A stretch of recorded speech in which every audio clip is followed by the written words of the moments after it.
कौसल्या सुप्रजा रामपूर्वा सन्ध्या प्रवर्तते। उत्तिष्ठ नरशार्दूला कर्तव्यं दैवमाह्निकम्।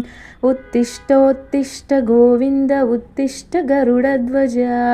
उत्तिष्ठ कमलाकान्ता त्रैलोक्यं मङ्गलं कुरु।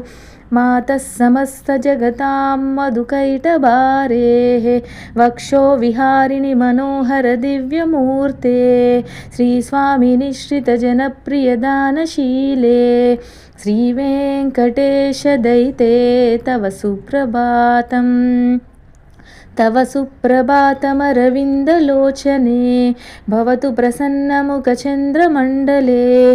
विधिशङ्करेन्द्रवनिताभिरर्चिते वृषशैलनाददयिते दयानिधे।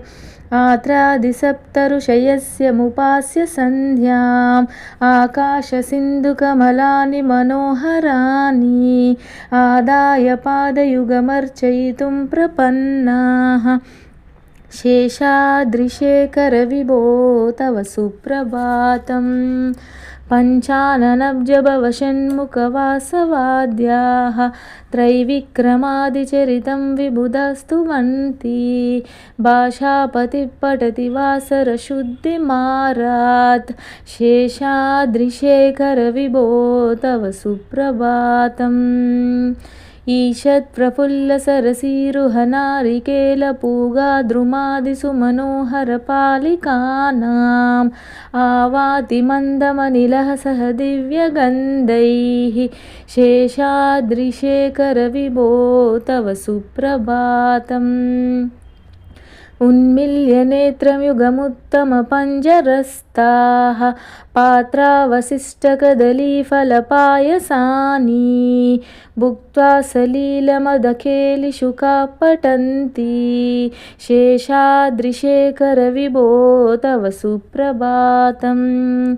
तन्त्रीप्रकर्षमधुरस्वनया विपञ्च गायत्यनन्तचरितं तव नारदोऽपि।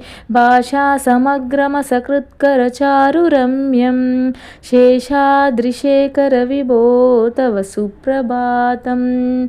भृङ्गावली च मकरन्दरसानुविद्धजङ्कारगीतनिनदैः सह सेवनाय निर्यात्युपान्तसरसी कमलोदरेभ्यः शेषाद्रिशेखर विभो तव सुप्रभातम्।